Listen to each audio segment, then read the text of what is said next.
اللہ کے اچھے اچھے ناموں میں سے ہم دیکھیں گے التواب، اس کا مطلب ہے بہت زیادہ توبہ قبول کرنے والا یا مہربان۔ سب سے پہلے تو ہم دیکھیں کہ توبہ کس کو کہتے ہیں۔ توبہ بیسیکلی کہتے ہیں رجوع لے کر آنے کو۔ ایک اللہ کی توبہ ہوتی ہے اور ایک بندے کی توبہ۔ اللہ کی توبہ ہوتی ہے کہ اللہ بندے کی طرف رجوع لے کر آتا ہے اپنی رحمت کے ساتھ، وہ رحمت جو بندے کے گناہ کرنے کے باعث اللہ نے اس سے ہٹا لی ہوتی ہے۔ اور بندے کی توبہ یہ ہوتی ہے کہ ندامت اور اخلاص کے ساتھ اللہ کی طرف رجوع لے کر آتا ہے اپنے سارے گناہوں کو سوچتے ہوئے۔ اب ہم دیکھتے ہیں سورۃ البقرہ میں اللہ تعالیٰ کا فرمان ہے فَتَلَقَّىٰ آدَمُ مِن رَبِّهِ كَلِمَاتٍ فَتَابَ عَلَيْهِ إِنَّهُ هُوَ التَّوَّابُ الرَّحِيمُ۔ تو لے لیے آدم نے اپنے رب سے کچھ کلمات، تو اللہ نے اس کی طرف توجہ فرمائی اور توبہ قبول کی، بے شک اللہ توبہ قبول کرنے والا رحم کرنے والا ہے۔ ہم دیکھیں اللہ تعالیٰ کا نام التواب جو ہے قرآن میں بہت سی جگہوں پر رحیم کی صفت کے ساتھ آیا ہے، کہ بیسیکلی جو ہے التواب جو ہے اللہ کے رحمان ہونے کی صفت کا پروف ہے۔ کیسے؟ اس آیت میں ہم دیکھیں کہ سب سے پہلے تو اللہ تعالیٰ حضرت آدم کے توسط سے ہم سب کو سکھا رہے ہیں کہ اللہ نے انسان کو پیدا کیا، پھر اس کو دیا، کھلایا پلایا، سب کچھ کیا، اور بندے کی ہی نافرمانی کرنے کے باعث اس کو سکھایا بھی کہ اس نے معافی کیسے مانگنی ہے، اور جب وہ خلوص کے ساتھ معافی مانگتا ہے تو توبہ بھی اللہ تعالیٰ قبول کر کے اس کو معاف کر دیتا ہے۔ تو یہ اللہ تعالیٰ کی کتنی بڑی رحمت کا ثبوت ہے کہ اللہ تعالیٰ التواب ہے۔ اس بات کو ہم مزید سمجھتے ہیں سورۃ التوبہ میں اللہ تعالیٰ کا فرمان ہے أَلَمْ يَعْلَمُوا أَنَّ اللَّهَ هُوَ يَقْبَلُ التَّوْبَةَ عَنْ عِبَادِهِ، کیا وہ جانتے نہیں ہیں کہ بے شک اللہ توبہ قبول کرتا ہے اپنے بندوں سے، وَيَأْخُذُ الصَّدَقَاتِ، اور وہ لے لیتا ہے ان کے صدقات، وَأَنَّ اللَّهَ هُوَ التَّوَّابُ الرَّحِيمُ، اور بے شک اللہ توبہ قبول کرنے والا رحم کرنے والا ہے۔ اس میں دیکھیں یہ دو باتیں بیسیکلی بتائی گئی ہیں کہ توبہ اور صدقات اللہ تعالیٰ قبول کرتا ہے۔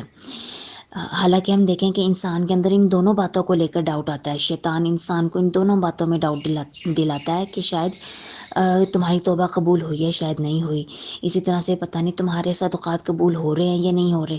تو اللہ نے بتا دیا کہ وہ یہ دونوں چیزیں قبول کرتا ہے، اور وہ تواب ہے اور رحم کرنے والا ہے۔ یہاں بھی ہم دیکھیں کہ تواب کی صرف جو ہے رحیم کے ساتھ آئی ہے۔ اب ہم دیکھتے ہیں کہ انسان کا توبہ کرنا کیوں ضروری ہے۔ سب سے پہلے تو ہم دیکھیں کہ اللہ نے ایک ساخت کے اوپر انسان کو پیدا کیا ہے۔ وہ ساخت یہ ہے کہ انسان کے اندر غلط اور صحیح کی پہچان رکھی ہے۔ جیسے کہ ہر انسان کو پتہ ہے کہ جھوٹ بولنا غلط ہے، سچ بولنا صحیح ہے، دھوکہ دینا غلط ہے، وفا نبھانا جو ہے وہ صحیح ہے، اسی طرح سے باقی سارے معاملات میں بھی۔ تو یہ جو اللہ نے انسان کو جس ساخت کے اوپر بنایا ہے نا، اس ساخت کے اپوزٹ، اس کی مخالفت میں جب انسان چلتا ہے نا، تو انسان کے اندر ایک خلش سی ہوتی ہے، وہ بیسیکلی اس کی روحانی خلش ہوتی ہے جو اس کو ملامت کرتی ہے کہ اس نے یہ کام غلط کیا ہے۔ تو اس خلش کو دور کرنے کے لیے انسان کا توبہ کرنا بہت ضروری ہے، اس سے انسان کو جو ہے نا مکمل طور پر سیٹسفیکشن ملتی ہے۔ پھر اس کو مزید سمجھتے ہیں کہ توبہ کرنا کیوں ضروری ہے، کیونکہ اللہ نے انسان کو حکم دیا ہے توبہ کرنے کا۔ سورۃ نور میں اللہ تعالیٰ کا فرمان ہے وَتُوبُوا إِلَى اللَّهِ جَمِيعًا أَيُّهَا الْمُؤْمِنُونَ لَعَلَّكُمْ تُفْلِحُونَ، اور توبہ کرو اللہ کی طرف تم سب کے سب اے مومنو، تاکہ تم فلاح پاؤ۔ یعنی کہ یہ حکم اللہ نے ہمیں توبہ کرنے کا دیا ہے تاکہ ہم کامیاب ہو سکیں۔ اچھا، اب تیسری وجہ یہ ہے کہ ہم توبہ کیوں کریں، کہ ہمارا ایک خالق ہے، ہمیں کوئی پیدا کرنے والی ذات ہے، وہ جو خالق ہے نا، اس کے اور ہمارے درمیان میں ایک رکاوٹ آ جاتی ہے، یعنی کہ دوری آ جاتی ہے۔ اس دوری کو دور کرنے کے لیے ضروری ہے کہ انسان توبہ کرے۔ جیسے کہ سورۃ البقرہ میں اللہ تعالیٰ کا فرمان ہے ان اللہ یحب التوابین ویحب المتطہرین، بے شک اللہ پسند کرتا ہے توبہ کرنے والوں کو اور طہارت اختیار کرنے والوں کو۔ تواب جو ہے توبہ بیسیکلی انسان کی روحانی پاکیزگی ہوتی ہے، اور طہارت جو ہے وہ انسان کی جسمانی پاکیزگی ہوتی ہے۔ اور اللہ یعنی جو ہمارا خالق ہے وہ پسند کرتا ہے، اور اس توبہ کرنے کی وجہ سے وہ جو ایک رکاوٹ ہوتی ہے وہ ختم ہو جاتی ہے۔ یہ تین بیسک وجوہات ہیں جس کی وجہ سے ہمیں توبہ کرنی ہے۔ اب ہم اللہ کے التواب ہونے کی صفت کو مزید سمجھنے کے لیے دیکھتے ہیں کہ سب سے پہلے تو انسان کے اندر جو توفیق آتی ہے نا توبہ کرنے کی، معافی مانگنے کی، رجوع لے کر آنے کی اللہ کی طرف کہ میں نے یہ کام غلط کیا ہے، وہ توفیق بھی اللہ ہی دیتا ہے۔ کیسے؟ ہم سوچتے ہیں کہ شاید کوئی نیکی کے کام جو ہم کرتے ہیں وہ ہم خود کرتے ہیں، جبکہ ایسا نہیں ہوتا۔ ہم کچھ بھی نہیں کر سکتے جب تک کہ اللہ کی توفیق نہ ملی ہو۔ ہم دیکھیں اس کو مزید سمجھتے ہیں سورۃ التوبہ. اس میں بیسیکلی 3 صحابہ کرام کی توبہ اللہ تعالیٰ نے قبول کی تھی جو ایکسپیڈیشن ٹو تبوک میں پارٹیسپیٹ نہیں کر سکے تھے. تو اسی وجہ سے اس سورت کا نام سورۃ توبہ ہے. اس میں اللہ تعالیٰ کا فرمان ہے اور ان 3 پر بھی اللہ مہربان ہوا جو پیچھے رہ گئے تھے، یہاں تک کہ ان پر زمین تنگ ہو گئی باوجود فراخی کے، اور تنگ ہو گئے ان کے نفس ان پر، اور انہوں نے سمجھ لیا کہ اللہ کے سوا کوئی پناہ نہیں مگر اسی کی طرف. ثم تاب علیہم لیتوبو، پھر وہ ان کی طرف مہربان ہوا تاکہ وہ توبہ کر لیں. انہ هو التواب الرحیم، بے شک وہ توبہ قبول کرنے والا، رحم کرنے والا ہے. یعنی اس آیت میں تابہ کا لفظ جو ہے یہ اللہ تعالیٰ نے بتایا کہ اللہ جو بندے کی طرف رجوع لے کر آتا ہے وہ بیسیکلی انسان کو توفیق دیتا ہے کہ تم توبہ کر لو. تو یہ توفیق کا مل جانا بہت بڑی نعمت ہے.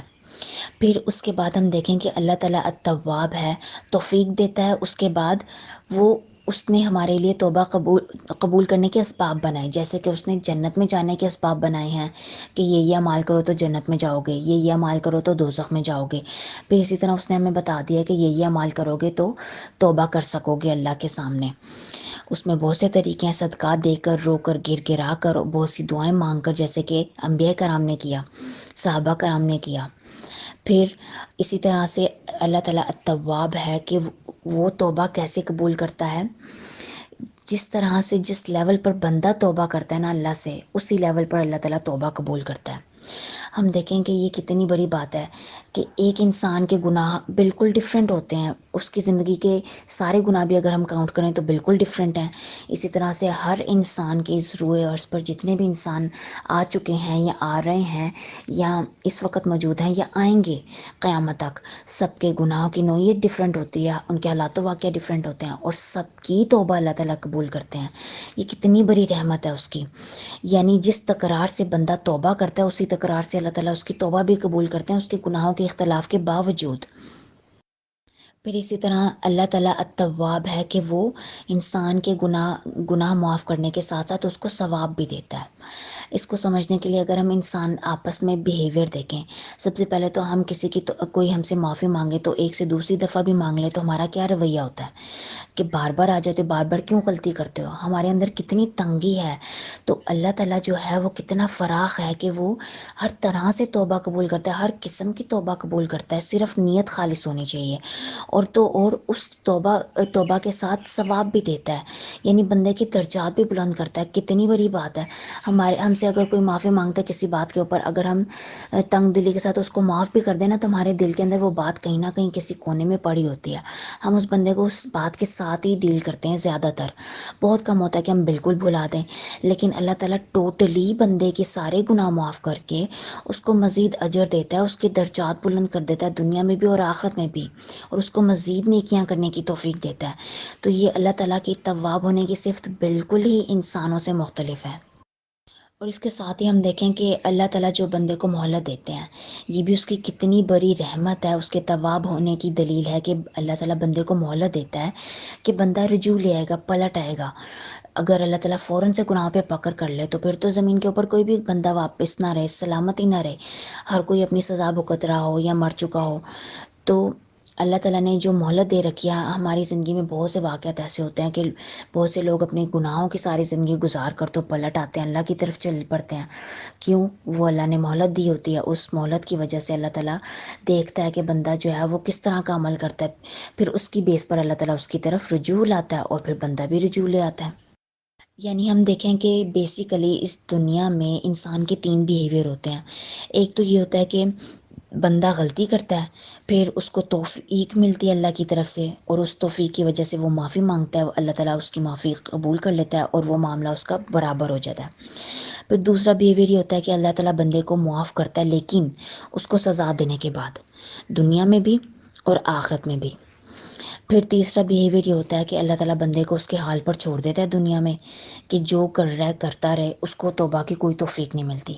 اب یہ ہمارے اوپر ہے کہ ہم نے کون سا بیہیویئر جو ہے وہ اڈاپٹ کرنا ہے، کون سا طریقہ اپنانا ہے کہ ہم اللہ تعالیٰ کی التواب ہونے کی صفت کے ساتھ جڑ سکیں. اللہ کے التواب ہونے کی صفت کو مزید سمجھنے کے لیے ہم دیکھیں کہ جو یہودیوں عیسائیوں نے جو اپنے دین کو اتنا زیادہ چینج کر لیا ہے، ان کا کیا طریقہ کار ہے؟ ان کا طریقہ یہ ہے کہ جب کوئی انسان گناہ کرتا ہے نا، تو وہ اپنے کسی پریسٹ کے پاس جاتے ہیں، راہب کے پاس جاتا ہے وہ بندہ، اور اس کو بتاتا ہے کہ میرے سے یہ گناہ ہوا، اور وہ راہب ڈیسائیڈ کرتا ہے کہ تم سے یہ گناہ ہوا ہے، اس کے عوض تم یہ ریٹرن میں دو، اتنے پیسے دو یا اتنی پراپرٹی دو یا یہ کام کرو، تو پھر تمہاری توبہ قبول ہوگی۔ یعنی کہ ان لوگوں نے اپنے دین میں توبہ کا حق جو ہے وہ لوگوں کو دے دیا ہے، راہبوں کو دے دیا ہے، اور یہ حق تو خالص اللہ تعالیٰ کا ہے کہ اللہ کی ذات ہی ہے صرف توبہ قبول کرنے والی۔ ہم دیکھیں ہمارے پاس دین اسلام کتنا خوبصورت دین ہے کہ نہ تو اللہ تعالیٰ کہتا ہے کہ اپنے گناہ لوگوں کے سامنے کھولو، ایکسپوز بھی نہ کرو، خاموشی کے ساتھ سچے دل کے ساتھ میرے سے توبہ کر لو، میں سارے گناہ معاف کر دوں گا، بلکہ تمہیں ثواب بھی دوں گا، اور مزید تمہارے درجات بھی بلند کروں گا، اور نیکی کرنے کی توفیق بھی دوں گا۔ اور ساتھ ہی ساتھ اللہ تعالیٰ کے ساتھ جو بندے کا کنیکشن جو بن جاتا ہے، یہ کتنی بڑی بات ہے۔ بجائے کہ اللہ نے ہمیں نہیں کہا کہ لوگوں سے معافیاں مانگو، لوگوں کے آگے جھکو، بلکہ اپنے گناہوں کے میرے ساتھ توبہ کر لو تو میں معاف کر دوں گا۔ اور بہت سے گناہ ایسے ہوتے ہیں جس کے بارے میں اللہ تعالیٰ نے کہا کہ جب تک کہ بندے معاف نہ کریں تب تک میں معاف نہیں کروں گا، لیکن ہم دیکھیں کہ بیسیکلی عیسائیوں نے، ان لوگوں نے اللہ تعالیٰ کا حق راہبوں کو دے رکھا ہے، لیکن ہمارے دین اسلام میں اللہ تعالیٰ نے بہت ہی خوبصورت دین ہمیں دیا ہے کہ میرے سے توبہ کرو۔ چند معاملات ایسے ہیں جس میں آپ کو بندوں سے توبہ کرنی پڑے گی، معافی مانگنی پڑے گی، اور میں پھر توبہ قبول کروں گا۔ اسی طرح ہم دیکھیں کہ توبہ کی دعائیں اتنی خوبصورت اللہ تعالیٰ نے ہمیں سکھائی ہیں احادیث کے تھرو بھی، اس کے علاوہ قرآن میں بہت ساری دعائیں ایسی ہیں جس میں تمام انبیاء کرام جتنے بھی نیک وکار لوگ تھے، صالحین بندے تھے، وہ سب اللہ تعالیٰ سے معافی مانگتے ہیں، مغفرت مانگتے ہیں کہ یا اللہ اگر تو نے ہمیں معاف نہ کیا تو ہم خسارہ اٹھانے والوں میں سے ہو جائیں گے، ہمیں اس سب سے لیسن لینا ہے۔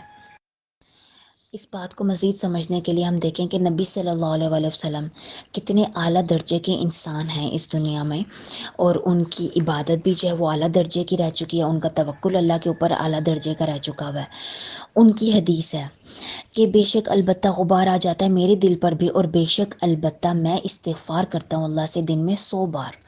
یعنی صحابہ کرام ان کے گنتے تھے کہ وہ دن میں کتنی دفعہ اللہ سے استغفار کر رہے ہیں، کیوں؟ حالانکہ وہ تو کامل الایمان مومن تھے، پھر بھی وہ توبہ کرتے تھے۔ یہ بیسیکلی ہمیں سکھایا جا رہا ہے کہ وہ اتنے نیک انسان ہو کر، اللہ کے سب سے من پسند انسان ہو کر، کہ اللہ تعالیٰ ہمیشہ ان کے اوپر درود بھیج رہے ہیں، ان کے فرشتے درود بھیج رہے ہیں، اتنے عظیم انسان ہو کر بھی وہ توبہ کرتے تھے، استغفار کرتے تھے، تو ہم کیا ذات ہیں ان کے آگے؟ ہماری کیا حیثیت ہے؟ ہم تو دن میں اتنے نافرمانی کے کام کرتے ہیں، جس ساخت پہ اللہ نے ہمیں بنایا ہے یا جو ہمیں کرنے کے کام دیے ہیں، ہم تو ایک دن میں اتنے گناہ کر جاتے ہیں۔ پھر اپنے ایک ہفتے کے گناہ اگر ہم گنیں، ایک مہینے کے گن لیں، اپنی زندگی جو گزر چکی ہے اس کے گنیں، یا ایک بندے کی پوری زندگی جو وہ گزارتا ہے اس زمین کے اوپر، اس میں وہ کتنے گناہ کرتا ہے، پھر بھی اپنے اتنے مہربان رب کی طرف متوجہ نہ ہو، تو پھر بھی انسان کی اپنی خواہش ہے نا، انسان کی اپنی خامی ہے کہ وہ اتنی بڑی ذات کے آگے نہیں جھکا۔ اگر ہم اللہ کی صحیح معنوں میں پہچان حاصل کرنا چاہتے ہیں تو ہمیں اللہ سے دعا مانگنی ہے کہ اللہ ہمیں توفیق دے کہ ہم توبہ کریں۔ سب سے پہلے تو ہمیں گناہ ہمارے دکھا، وہ جو شیطان ہم سے ہمارے اوپر پردہ ڈال دیتا ہے ہماری آنکھوں پہ کہ تم تو کوئی گناہ نہیں کرتے، پتہ نہیں کون سا گناہ ہو گیا جو تمہیں یہ سزا مل گئی ہے، یا تمہارے ساتھ یہ ڈیفیکلٹیز آ گئی ہیں تمہاری زندگی میں، جبکہ بہت سی جگہوں پر ہمارے اپنے گناہوں کے کانسیکوینسز ہوتے ہیں جو ہمیں خود فیس کرنے پڑتے ہیں۔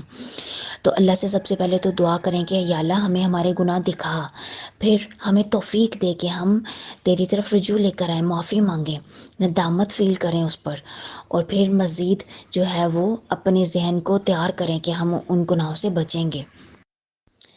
اور ساتھ ہی ساتھ ہمیں بہت سی دعائیں بھی کرنی ہیں جو احادیث کے تھرو بھی ہمیں سکھائی گئی ہیں۔ سب سے پہلے تو ہم دیکھیں کہ نبی صلی اللہ علیہ وسلم کی حدیث سے ہمیں سیکھنے کو ملتی ہے کہ اللہم انی ظلمت نفسی ظلما کثیرا، بے شک اے اللہ میں نے اپنی جان پر ظلم کیا، بہت زیادہ ظلم، ولا یغفر الذنوب الا انت، اور نہیں کوئی گناہوں کو بخشتا مگر تو ہی، فاغفر لی مغفرۃ من عندک، بخش دے مجھے اپنی طرف سے بخشنا، وارحمنی اور مجھ پر رحم فرما، انک انت الغفور الرحیم، بے شک تو مغفرت فرمانے والا، رحم کرنے والا ہے۔ اسی طرح سے ایک اور حدیث ہے جس میں یہ دعا ہے، رب اغفر لی وتب علی انک انت التواب الغفور، اے رب مجھے معاف کر دے اور مجھ پر توبہ فرما، بے شک تو توبہ قبول کرنے والا ہے۔ اور ساتھ ہی ساتھ ہمیں قرآن کی جتنی بھی مغفرت والی دعائیں ہیں وہ بھی کثرت سے پڑھنی ہیں۔ کیوں؟ کیونکہ اللہ تعالیٰ توبہ کرنے والوں کو پسند کرتا ہے، اور پھر وہ توبہ قبول بھی کرتا ہے۔ سورۃ البقرہ میں ہم نے دیکھا نا کہ اللہ پسند کرتا ہے توبہ کرنے والوں کو۔ اگر ہم صحیح معنوں میں اللہ کی پہچان حاصل کرنا چاہتے ہیں، اپنے گناہوں پر ندامت حاصل کرنا چاہتے ہیں، اللہ سے صحیح معنوں میں اپنے آپ کو بخشوانا چاہتے ہیں، مرنے سے پہلے توبہ کرنا چاہتے ہیں، تو ہمیں اللہ کو اس نام کے ساتھ کثرت سے پکارنا ہے اور ان دعاؤں کو پڑھنا ہے۔